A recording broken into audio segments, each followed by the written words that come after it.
Olá, então, dando prosseguimento para essa última parte do livro do Feynman, da Física Básica, que é o segundo capítulo, vamos entrar então no subtítulo que se chama Física Quântica. Então, ao observar as ondas, observou-se que elas se comportam de maneira estranha. E quanto maior a sua frequência, maior a sua energia, comportam-se muito mais como partículas do que como ondas. Então, quem vai nos fornecer explicações sobre esse comportamento é a mecânica quântica. A mecânica quântica que vai explicar esse comportamento de onda ou de partícula. Quando nós tínhamos, em 1920, a imagem do espaço era tridimensional e o tempo era algo separado. Com Albert Einstein, isso é modificado. Então, se combina o espaço-tempo e depois se combina a gravitação com o espaço-tempo, tornando o espaço-tempo curvo. Então, algumas modificações, no caso do mundo dos átomos, numa escala pequena, as coisas não se comportam como numa escala grande. Então, as partículas não se comportam como planetas, por exemplo. É um mundo diferente, interações diferentes. Então, primeiramente, não podemos localizar e obter a velocidade da partícula simultaneamente.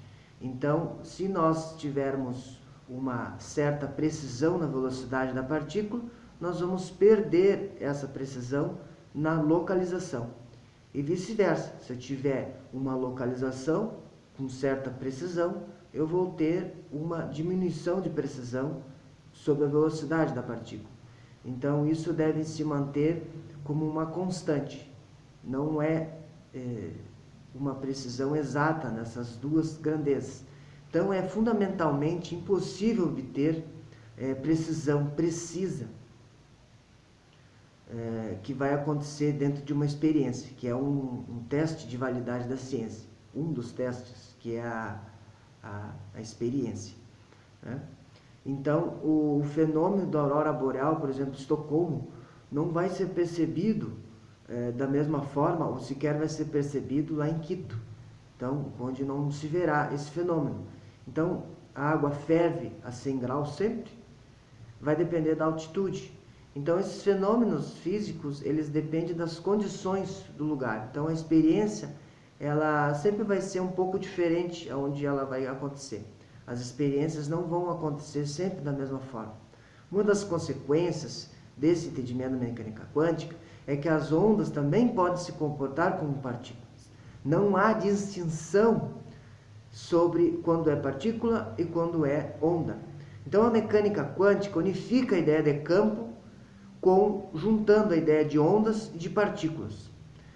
Dessa nova visão de interação eletromagnética surge o fóton, né, que vai ser esse agente de interação eletromagnética. No último subcapítulo, então, ele vai falar um pouco sobre núcleos e partículas. Então, começa com uma pergunta: quais são as forças que mantêm coesos os prótons e os nêutrons dentro de um núcleo? Quem é o responsável por essa interação? Então, da observação, previu-se que deveria haver uma partícula de uma massa muito maior do que o elétron. Denominou-se ela de meson, ou muon. Não se verificou experimentalmente, mas você sabia que existia nos raios cósmicos, mas pouco se sabia dessa partícula, onde ela se encaixava, e a procura de novas partículas para formar uma nova tabela foi muito intensa.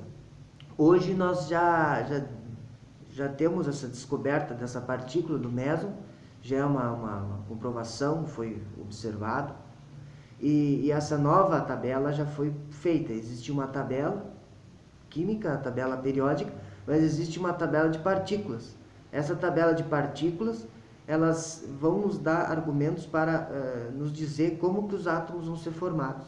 Então, essa tabela hoje, como nós estamos gravando o vídeo, alguns anos depois da publicação do livro, já é possível. Mas ainda não se sabe por que essas partículas têm massas diferentes, por que existe o fóton que não tem massa, né? Ainda não se sabe por que isso é diferente, por que isso muda de uma partícula para outra. Até hoje, e provavelmente daqui um grande tempo, nós vamos levar para estudar e chegar a alguma conclusão sobre isso, né? Além disso, ele vai nos concluir aqui que os mesons também interagem com o núcleo. Eles não só fazem parte dessa interação, mas eles também interagem com o núcleo. Além disso, tem as outras partículas que estão juntas com os nêutrons e os prótons, que seriam os bárions. Mas esses bárions eles têm um tempo muito pequeno de vida. Por isso a dificuldade de detectá-los.